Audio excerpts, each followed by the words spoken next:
She thought she was buying 4 walls and a leaky roof, just another forgotten hangar on the edge of a dried-up airfield. But when Kara Jensen rolled open the rusted steel doors for the first time, the air changed. Inside, shrouded in dust and silence, sat a fighter plane she'd only ever seen in black and white history books. Frozen in time, untouched since the end of a war most had forgotten, and about to bring back a piece of someone's unfinished story. Before we dive in, let us know where you're watching from. Stories like this seem to find hearts around the world. And if tales of forgotten relics, lost heroes, and the people who bring them back to life speak to you, go ahead and hit that subscribe button. Tomorrow's story, it might just top this one. Kara Jensen didn't mean to win the auction. She'd bid as a joke, a last-minute impulse on a sleepy Thursday afternoon when her shop was empty, and the invoices on her desk made her stomach twist. Abandoned hangar, as is, $600 minimum. No photos, no inspection, just an address and a rust-stained aerial shot from 2009. She figured it was just 4 tin walls and a leaky roof, maybe some scrap metal she could flip. But something about the listing stuck in her mind, the way no one else had touched it, the way even the auctioneer's voice had dipped when reading its name. Hangar 42, no record, no key. 2 days later, she drove out to the edge of nowhere. The GPS gave up a mile before the dirt road ended. Weeds taller than the hood of her truck clawed at her windows. The sun beat down like it was trying to bake the mystery out of the land. She parked beside the chain-link fence, twisted with decades of wind and neglect. A faded military sign flapped nearby. Restricted. Property of USAF. Kara raised an eyebrow. The Air Force hadn't used the strip since her grandfather's era. The base had closed before she was born. The hangar loomed ahead like a sleeping animal, its corrugated steel walls coated in rust the color of dried blood. The massive sliding doors were sealed with a heavy chain, padlock rusted beyond recognition. She cut through it with her grinder, sparks flying in the still air, and pulled the chain loose with a groan. The moment she placed her hands on the door, something shifted. Not in the metal, in her chest. It took both arms and all her weight to slide the door open. A grinding screech echoed across the field, startling a flock of birds from the trees behind her. The sunlight poured in, slicing through the dust like golden smoke. For a moment, she saw only darkness and cobwebs, a skeletal shelf, the outline of crates.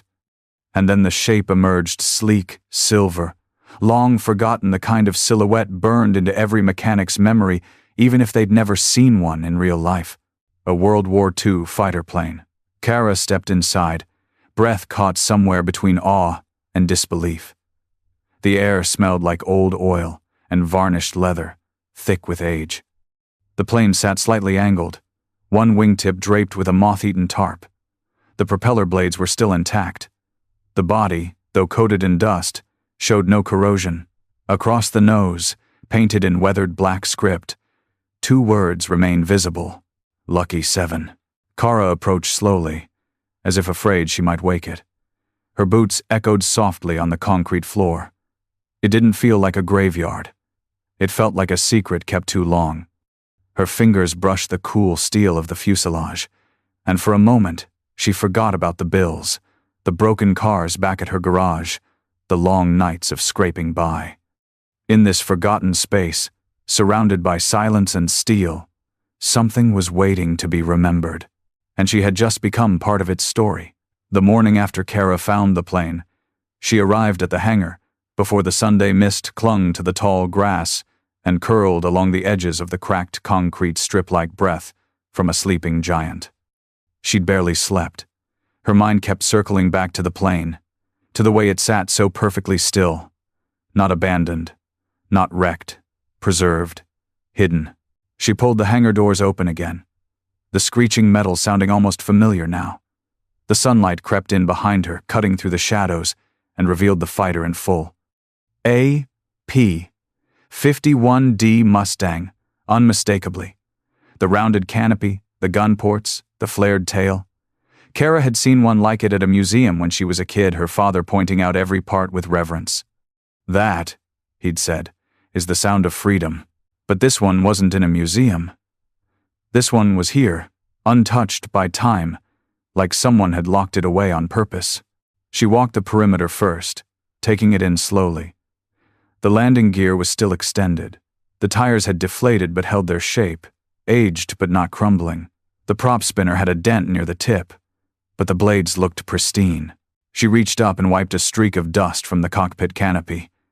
Through the haze, the seat was visible, leather, cracked but intact. A pair of pilot's goggles still hung from a hook beside the dash. Kara climbed the small maintenance ladder left at the wing, carefully easing herself up. The cockpit was sealed, but the latch gave way with a little coaxing. The canopy slid back with a tired groan. Inside, everything smelled like time-old paper, dried grease, the faint tang of oxidized metal.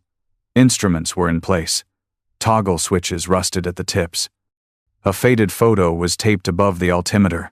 A young woman in a white dress, smiling at someone just out of frame.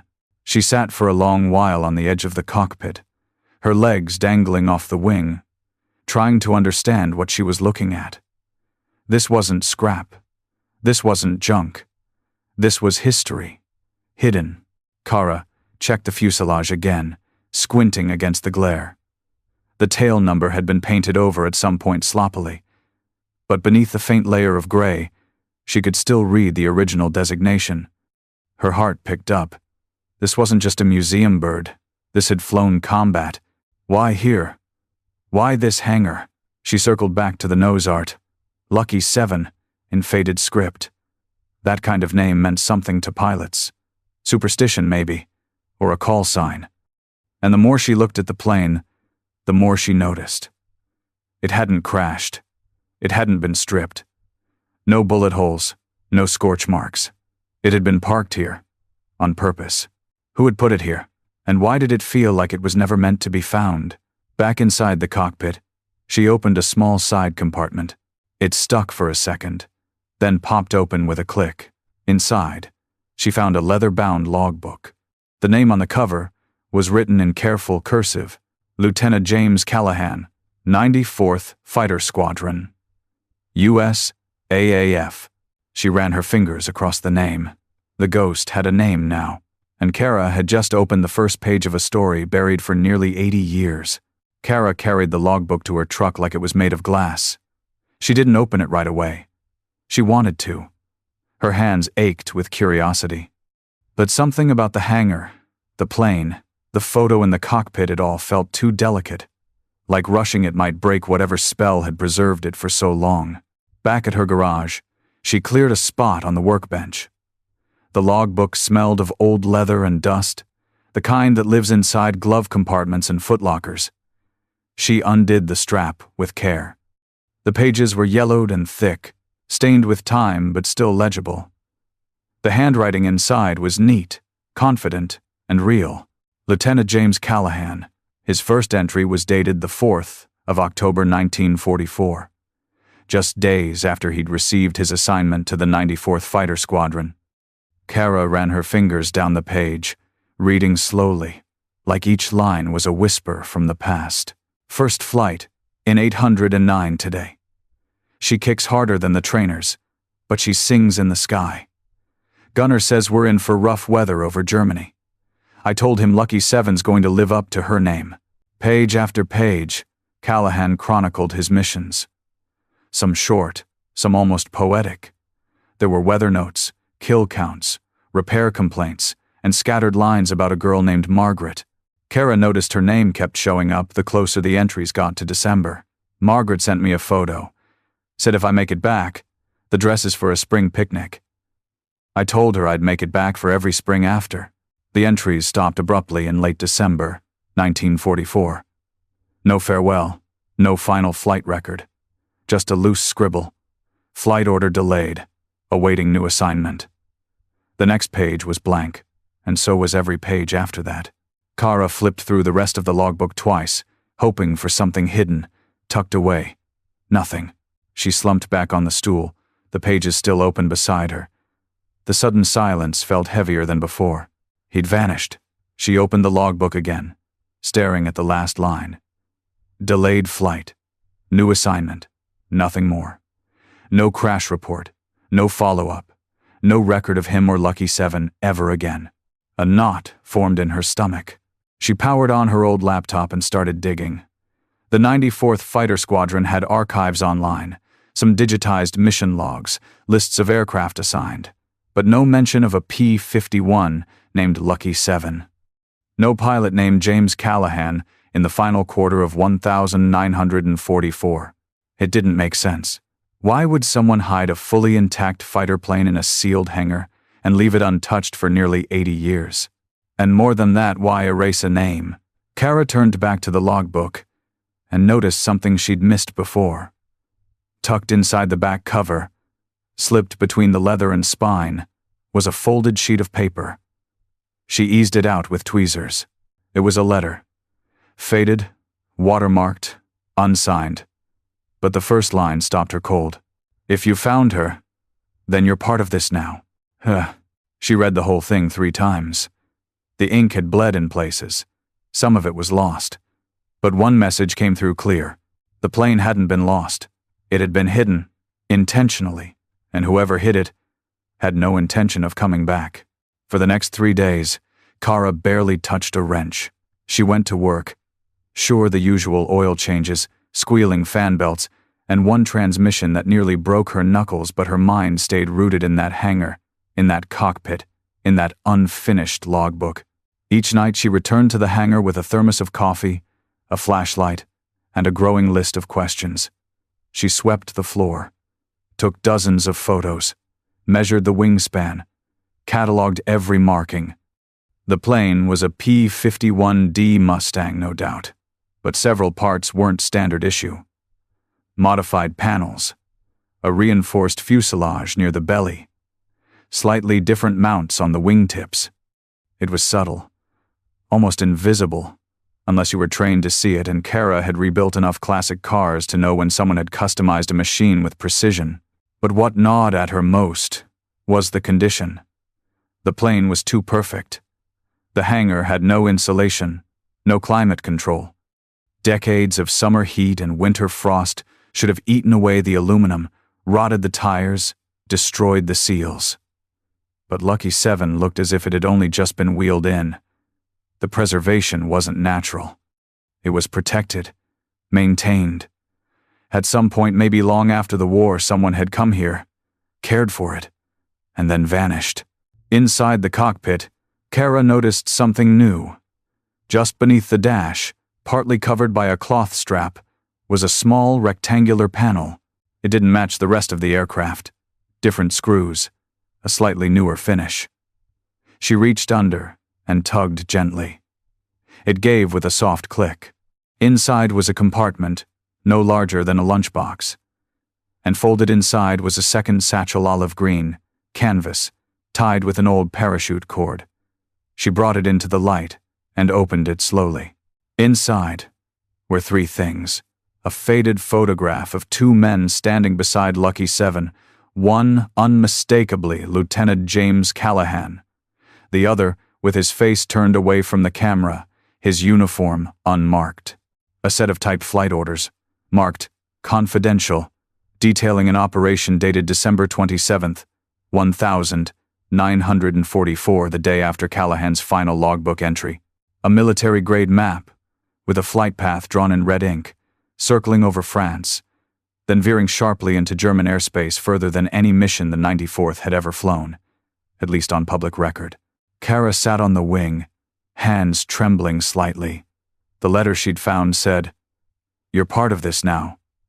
She was starting to believe it. She took a photo of the orders and searched the document number online. Nothing. The operation wasn't listed in any official record, not in the squadron archives, not in war logs. It was as if it had never existed. Back at home, she reached out to a friend of her late father, Harold Pierce, a retired Air Force mechanic who used to visit the shop when she was a kid. He picked up on the first ring. "You ever hear of a mission called Sky Lantern?" she asked, reading from the top of the orders. Silence.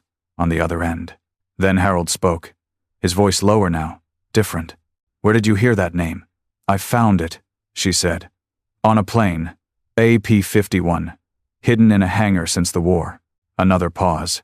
Then, "I'm coming over." He arrived less than an hour later. Stood in her kitchen with the photo in one hand, the flight order in the other. His eyes were wet. "They told us it never happened," he said, "that the mission was scrubbed. But I always knew someone was lying." Kara leaned in. What was Sky Lantern? Harold looked up at her with something between fear and awe. A delivery, but not of bombs. Then what? He shook his head. Something classified. Something experimental. That's all they ever said. Only a handful of pilots were cleared. The rest of us were told to forget the name entirely. "You weren't supposed to find this, Kara." "But I did." Harold nodded slowly. "Then you better find the rest of it. Before someone else does."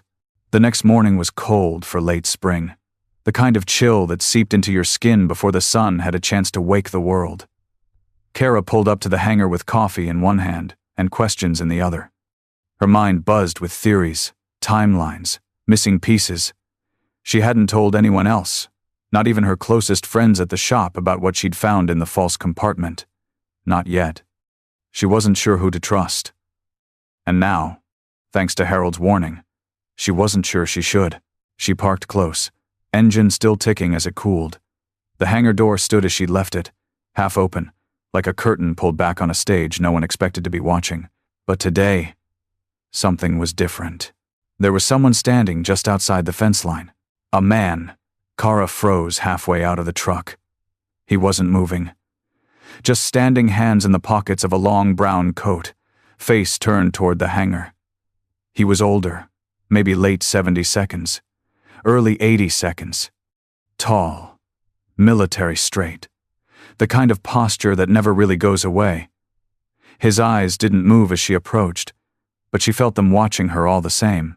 "You're the new owner?" he asked, voice gravelly, but calm. Kara stopped about 10 feet from the fence. "I am." He nodded once, slowly. "Didn't think anyone would be fool enough to open that place up again. You know what's in there?" He didn't answer right away. Just stared past her. Like the hangar itself was some open wound he couldn't bring himself to look away from. "I knew what used to be there," he finally said. "Didn't know it was still there." Kara felt her pulse rise. "The plane. You know about it. I know it was supposed to stay buried." He reached into his coat, not quickly, and pulled out a folded envelope. "Don't open this here," he said, slipping it through a gap in the fence. "And don't tell anyone you saw me." She hesitated. "Who are you?" He offered the faintest trace of a smile. Someone who followed orders long after he stopped believing in them. Before she could ask another question, he turned and began walking, not fast, but with finality. Like he had rehearsed this moment for years, and now that it had arrived, he wanted to be done with it. By the time Kara reached the edge of the road, he was already swallowed by the trees. She looked down at the envelope. It was sealed with red wax. Back inside the hangar, she closed the doors and locked them for the first time. The fighter jet loomed in the half-light, silent and waiting. She sat on the floor beside the nose wheel and opened the envelope. Inside was a single sheet of yellowed paper, typed in fading ink. No date, no signature. Operation Sky Lantern was never a mission. It was a cover, a transfer protocol for undocumented cargo, designed to bypass all Allied channels. Callahan wasn't delivering a weapon. He was the weapon. The plane Lucky 7 was fitted with modified avionics, built to test a classified radar absorption system. The mission failed, not because he crashed, but because he never showed up. We were told to erase him. And we did. At the bottom, scribbled in pen, he hid it. All of it. And we let him. Kara stared at the page for a long time. Her hands shook, but not from fear. Someone had protected this plane. Someone had buried a story that wasn't supposed to be remembered. And now, she had the only piece of it left. She folded the letter, placed it in her toolbox, and turned to the jet behind her. "You weren't just forgotten," she whispered. "You were protected, and now, it was her turn to do the same." The silence inside the hangar had started to feel different. Less like neglect, more like reverence. Kara found herself moving slower now, more deliberately, like the wrong noise might stir something that hadn't spoken in decades. The plane didn't feel like a machine anymore. It felt like memory suspended in metal, unfinished, unresolved, waiting. She spent the following nights cataloging every square inch. Dimensions, panel types, rivet placements. The plane had clearly been customized, not just patched up, but re-engineered. But by who? And for what? Around 1 a.m. on a Tuesday, under the weak yellow glow of her portable work light, Kara noticed something odd. Near the rear of the cockpit below the radio panel, the aluminum skin didn't match. The rivets were newer, the seams tighter. She tapped the panel with a wrench. Hollow. She grabbed her screwdriver and pried gently. The panel popped loose with a metallic sigh, revealing a sealed compartment, riveted shut from the inside. Her hands were trembling now. She drilled carefully, slowly. The rivets gave way one by one, and when the last one dropped, the panel came free. Inside, tightly packed and wrapped in canvas, were documents, stacks of them, and tucked among the folders a set of blueprints. Kara laid them out on the concrete floor. Her flashlight cast long shadows across the pages. They weren't normal aircraft schematics. These were experimental. Sections of the fuselage reimagined with radar-absorbing composites, wiring diagrams for a prototype targeting system she'd never seen before, one with no official designation. The blueprints were stamped with codes that didn't trace back to any branch of the military she recognized. And then she saw it. A hand-drawn note in the corner, in pencil. J.C., this is the only copy. Hide it well, M.P. J.C. James Callahan, M.P. Could that be the mystery man in the photo? The one with his face turned? The pieces were beginning to fit together in a way that felt more dangerous than exciting. Kara took photos of every page and stored the originals in her fireproof lockbox back at the shop. She didn't sleep that night. Not because she was scared, but because her mind wouldn't stop spinning. What kind of mission required a fighter jet to carry something this advanced? The next morning, she called Harold. When he arrived and saw the blueprints, he let out a long, low whistle.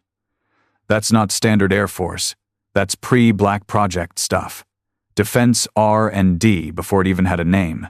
Kara told him everything about the hidden panel. The envelope from the man at the fence, the sealed documents, the blueprints. Harold shook his head. This wasn't a delivery mission. This was a proof of concept. If that radar system worked, it would have changed the war. Or at least, how the war was fought. Kara looked back at the plane. The skin, the shape, the faint matte finish on the underside. Callahan was flying a prototype, she said. Harold nodded. And if he was smart, he knew the only way to keep it safe was to vanish. It wasn't just a story anymore. It was a secret, buried under 8 decades of silence. And somehow, Kara had become the only person left holding the thread. Whatever happened next, she knew this. She couldn't keep this hidden forever. But she sure as hell wasn't handing it over just yet. The days blurred after that.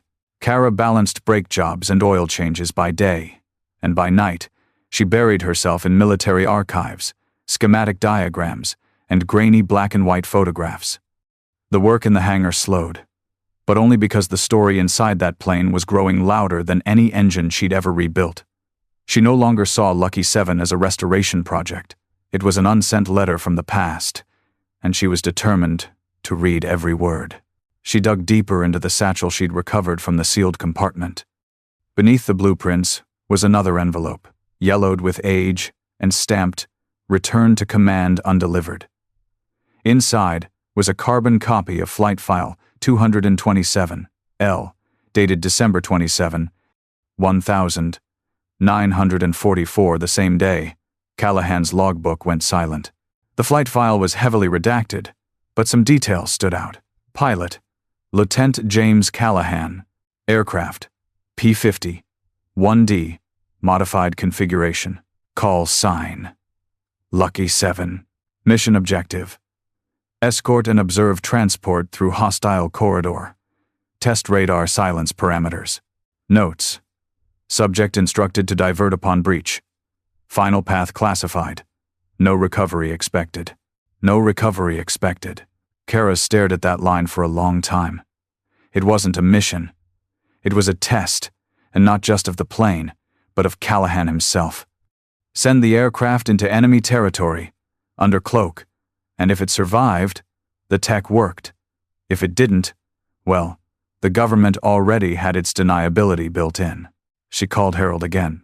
When he saw the file, he sighed. We used to hear rumors about ops like this. They picked pilots who didn't have families, or ones who could disappear without paperwork pushing back. Callahan didn't disappear, Kara said. He buried the evidence and walked away. Harold looked at her. Or he didn't walk away at all. What if someone helped him vanish? That night, she returned to the hangar with a flashlight, her camera, and the last of her doubt. She pulled the floor panels apart, checking every weld, every screw. Just behind the rear wheel well, she found a small compartment hidden beneath what appeared to be a reinforced coolant line.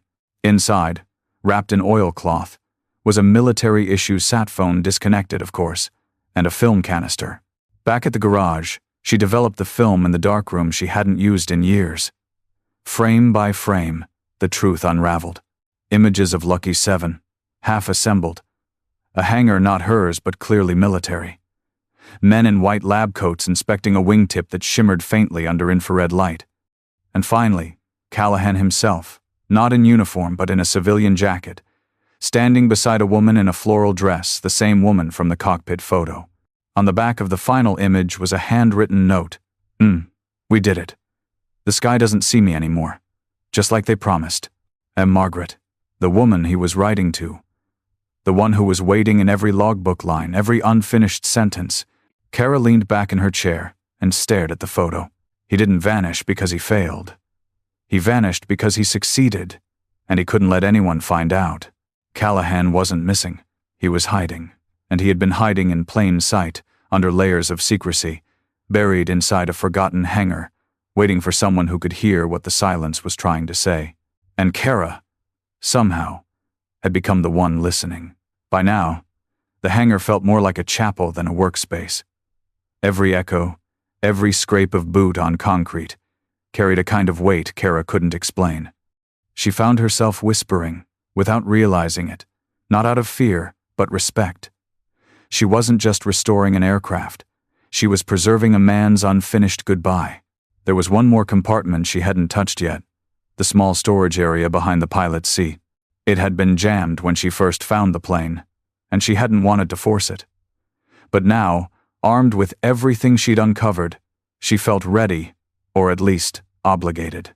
The latch creaked open after a few hard taps with a rubber mallet. Inside, she found what looked like a standard pilot's emergency kit. A flare gun, rations long expired, a corroded water canister. But beneath the canvas liner was a bundle of envelopes, bound together with what looked like a shoelace. Each envelope was addressed the same way. Margaret Ellison, 23, Riverstone Lane, Athens, Georgia. No postage, no stamps, just a name, an address, a hope that never made it out of the cockpit. Kara brought them back to her garage, closed the bay early, and laid them out under the soft lamp on her workbench. There were 7 letters total, each dated, each written in the same careful hand, James Callahan's. She read them one by one, slowly, like they were scripture. The first few were full of affection, updates from base, stories of near misses and the quiet hopes of a young man clinging to the promise of a future. But by the 5th letter, the tone shifted. It was darker, more uncertain. They say what I'm flying doesn't exist, that if it works, it'll end the war sooner, but no one will know my name, not even you, Maggie. They made me promise not to write about the mission, but I have to, or I'll go insane. I just want to come home. I just want to see you in that blue dress you keep writing about. The 6th letter was short, almost frantic. "I leave tomorrow. They told me I don't have to come back. Told me to disappear if I want. And part of me wants to. God, part of me wants to fly as far as I can and never be seen again. But then what? Who would believe it? A pilot carrying invisible secrets in an invisible plane." And then the final letter. It wasn't finished. It ended mid-sentence, the pen trailing off, as if he had been interrupted. Kara stared at it for a long time. He meant to send these. Or maybe he didn't. Maybe he couldn't. She opened her laptop and searched for Margaret Ellison. It was a long shot. Decades had passed. But the address was real, still standing. A white clapboard house with a green porch swing, just like the one in the photo taped inside the cockpit. She called the county clerk's office. After 3 hold transfers and a reluctant fax, she got an answer. Margaret Ellison had passed away in 2006. No listed children, no surviving spouse, but the house had been sold to a historical society in Athens. Kara sat with that information for hours. The world had moved on. Everyone involved in Lucky Seven's story had either buried it or been buried themselves. Everyone. Except her. She took the letters, sealed them in a new envelope, and drove back out to the hangar under the cover of dusk. She placed the bundle on the pilot seat and rested her hand gently on the throttle. "I don't know what you wanted me to do with them," she said softly. "But I think you wanted someone to hear you." The jet didn't answer, but it didn't have to. In the quiet that followed, Kara knew one thing with absolute certainty. She wasn't going to stop until the world finally heard James Callahan's story. By early summer, the hangar no longer felt abandoned. Kara had swept the dust from the walls, cleared out decades of rusted tools and forgotten crates, and brought in new lights. The P-51 Lucky 7 now stood beneath a gentle wash of amber glow, her aluminum frame gleaming where it had once been dull and silent. But today wasn't about polish. Today, Kara was going to try to bring the engine back to life. She had spent weeks sourcing period-correct parts, swapping out corroded wiring, and soaking fuel lines that hadn't tasted gasoline since Roosevelt was president. With Harold's help, she'd rebuilt the carburetor from scratch and replaced the magnetos with custom-fitted replicas. Every bolt she turned felt like a conversation with Callahan, like she was slowly picking up the words he never got to say. Now, the moment had arrived. Kara climbed into the cockpit, set the chocks in place, and gave the prime pump 3 short pushes. Her hands shook, just a little, as she adjusted the throttle to idle and turned the master switch. The gauges flickered dim, but alive. Outside, Harold gave her a thumbs up from the side of the hangar. She hit the starter. The first attempt coughed. The second attempt groaned and stuttered. But on the third try, the engine roared. The hangar shook. A sharp, raw mechanical growl filled the space, echoing off steel and concrete. Birds exploded from the trees outside. Dust leapt from the rafters. The prop spun into a blur. The Mustang was awake. Kara sat frozen, hands still on the throttle, the vibrations crawling up her spine. The scent of burned oil, of heat, of power, it was intoxicating. Her chest tightened. She wasn't just hearing an engine. She was hearing history, a ghost exhaling after a lifetime of silence. Harold stepped into the hangar, grinning like a kid at Christmas. Would you listen to her? Kara killed the engine and climbed down, legs unsteady. Her boots hit the ground, and for a moment, she just stood there, staring at the plane. It was real. It worked. And whatever Callahan had been hiding, whatever he'd locked away inside Lucky 7, had just taken its first breath in nearly 80 years. By the end of the day, word had started to spread.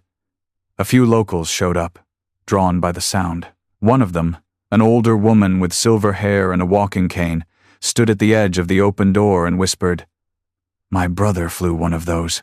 A teenage boy asked if it was from a museum. Kara smiled. "No," she said. "She's home-built, in a way."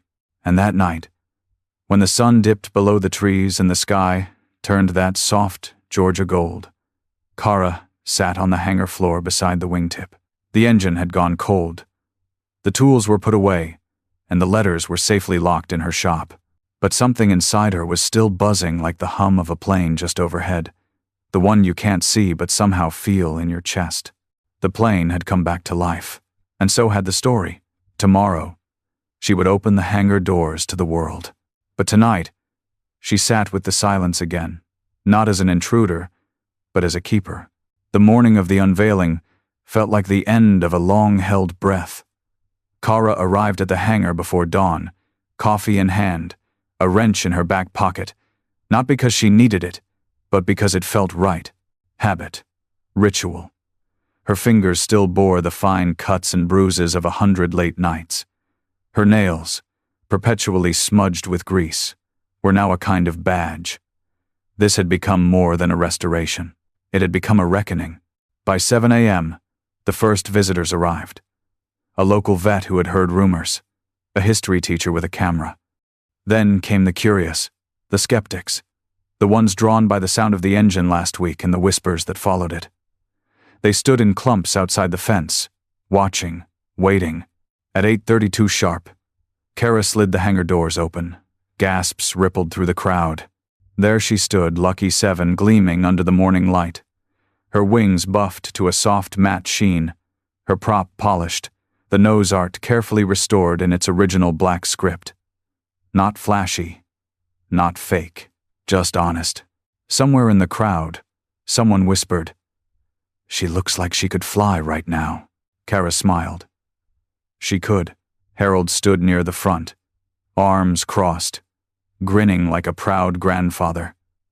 A retired Air Force engineer from Alabama had driven up just to see the unveiling. A young girl, maybe 12, wore a bomber jacket too big for her, and asked if pilots still flew real planes like that. Kara knelt and handed her a photo, the one of James Callahan beside the aircraft, half smiling, eyes young and tired at the same time. "He did," Kara said softly. "He flew this one." At the heart of it all, the engine turned over one more time. The crowd stepped back as the propeller spun, and the hangar echoed with the sound of resurrection. The roar wasn't violent. It was beautiful, deep, and pulsing, like a heart remembering its beat. Kara didn't taxi the plane down the runway. Not yet. The structural integrity wasn't fully cleared for flight, and she wasn't interested in rushing it for show. Today wasn't about spectacle. It was about presence. She let the engine hum, then shut it down and stepped out of the cockpit into applause she hadn't expected. But she didn't raise her hands. She didn't wave. Instead, she motioned for the crowd to come forward. "I didn't build this," she told them. "I uncovered it. I uncovered a story that was never finished, and I think it was waiting for someone to tell it. This plane, and the man who flew it, were hidden for a reason. Maybe to protect the mission, maybe to protect the memory. But I think James Callahan wanted someone to find it, to hear what he didn't get to say." A silence fell.